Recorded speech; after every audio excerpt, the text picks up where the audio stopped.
J'étais en train de périscoper avec mes copines, mes amis, le périscope. Salut tout le monde, c'est Oulala Soul. Aujourd'hui je reviens pour vous faire une vidéo spéciale été. C'est pour ça que j'ai mis... que vous voyez mes nichons, non c'est pour ça que j'ai mis un petit t-shirt comme ceci, très mignon. Oulala, beaucoup bidou. Au passage, j'adore ce t-shirt parce que c'est un t-shirt H&M que j'ai payé un petit peu là pour le cul par contre, hein, mais je trouve qu'il me va spécialement bien, je trouve. En fait, j'aime pas du tout mes épaules et je trouve que en fait, bah, ça peut aller en fait. C'est bizarre, bref. Pour une fois que je trouve que mes épaules, ça peut aller. Truc de ouf. Beaucoup d'entre vous m'ont demandé de faire une vidéo sur l'été coréen et comment survivre l'été en Corée. Donc je vais vous dire quelles sont mes astuces pour survivre à l'été coréen. Donc il faut savoir que en été en Corée, il y a deux périodes en fait. Il y a la période bien et il y a la période mousson. Quel plaisir! Dans les deux parties, il fait très chaud, ça peut aller jusqu'à plus de 40 degrés. Moi je me souviens que j'ai eu 42-43 degrés des fois. Et c'est vrai que c'est une chaleur assez lourde pendant tout l'été, même si juin c'est vraiment pas lourd du tout. Et septembre aussi. Faut dire que juillet et août c'est des mois qui sont très très humides. On va jusqu'à 90% d'humidité, donc c'est vraiment très très très humide. Voilà, je vais vous dire tout de suite les choses qu'on a besoin absolument pendant l'été coréen, que ce soit l'été bien ou l'été mal. C'est parti. Pour survivre à l'été coréen, il vous faut Kit de survie de l'été coréen. de la crème solaire, chapeau, une casquette, du déo, parce que bon, les Français ils suent. Et je suis française et je suis. Bizarrement, les Coréens ne suent pas. Vous allez me dire, c'est totalement raciste ce que tu dis, mais c'est vrai que les Coréens ne suent pas. Un mini ventilateur portatif. Les boissons glacées. Ice green tea latte, ice caramel macchiato, ice chocolate, chicken. Lunettes de soleil, un truc sur la tête, une visière, je ne sais pas, quelque chose. Un parapluie, l'air conditionné, un parasol, une ombrelle, des chaussures qui tiennent bien le pied mais qui sont ouvertes. Les glaces. Ah. Ice cream, I'm melting down like ice cream, ice cream, ice cream. Des pochettes glacées. Des ventilateurs. Avertissement. Surtout, si vous voulez dormir avec un ventilateur, ne le faites pas, vous allez mourir. C'est une croyance que tous les Coréens croient et que c'est horrible. Il faut pas. Surtout ne dormez pas avec votre ventilateur.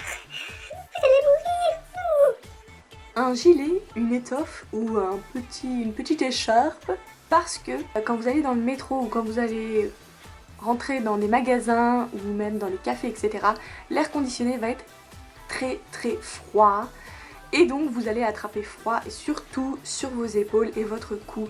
Donc c'est très important d'avoir un gilet ou une écharpe ou un truc pour mettre au cas où vous avez froid.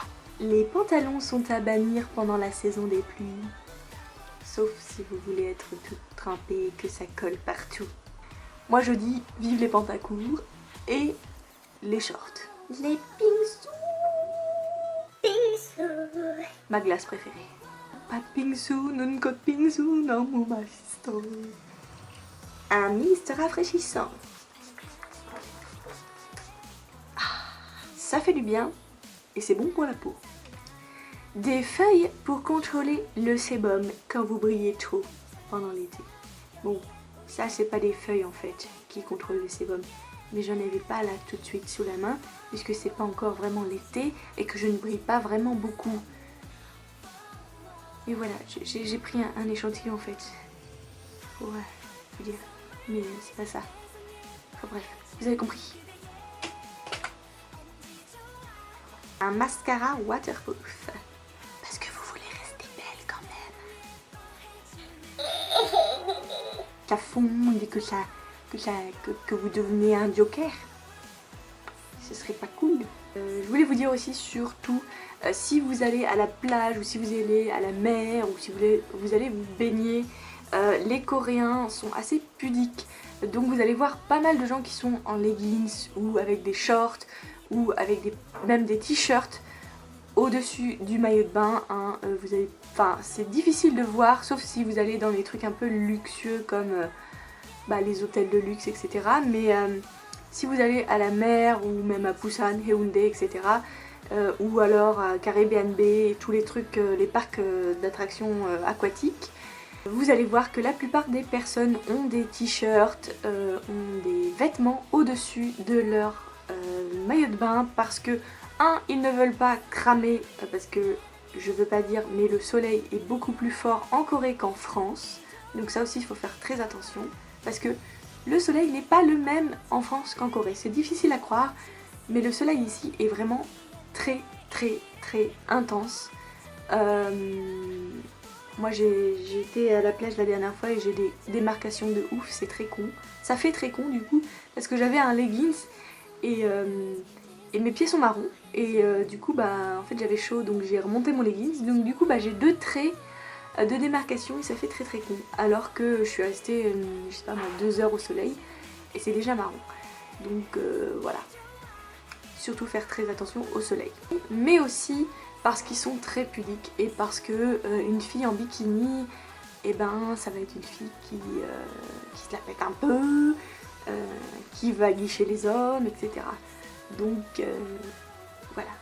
En général, on va dire en général, dans les endroits où il y a de la famille, où c'est pas vraiment très jeune, enfin il y a des vieux, il y a des jeunes et tout, en général on s'habille, même si vous allez dans l'eau avec vos vêtements, vous avez des vêtements de rechange et vous allez dans l'eau avec vos vêtements. Donc oui c'est très chiant, oui ça colle, mais c'est comme ça que les Coréens font. Sauf si vous allez, je sais pas moi, par exemple au hôtel, au Hamilton Hotel, quand je vais bronzer ou quand je vais à la piscine là-bas, tout le monde est en bikini parce que c'est un truc pour jeunes et qu'il n'y a que des jeunes et que... Enfin voilà, vous m'avez compris, vous m'avez compris. Voilà, je crois que j'ai tout dit sur l'été et comment survivre à l'été coréen. Si vous avez des questions, n'hésitez pas à les mettre dans la boîte à commentaires. N'oubliez pas de liker la vidéo, ça m'aiderait beaucoup pour savoir si vous aimez mes vidéos, si vous aimez cette vidéo par exemple, ou pas. Non, s'il vous plaît, aimez la vidéo, s'il vous plaît. Et si vous voulez me suivre sur Facebook, Twitter, Instagram et Periscope, mon nom d'utilisateur est Oulala Soul. Donc si vous n'êtes pas abonné à ma chaîne, s'il vous plaît, abonnez-vous à ma chaîne, c'est gratuit. Amine. C'est gratuit, c'est gratos, donc je fais des vidéos en français, en anglais et en coréen, donc j'espère que vous parlez l'une de ces 3 langues. Je vous fais des gros bisous et je vous dis à bientôt dans une nouvelle vidéo. Bye.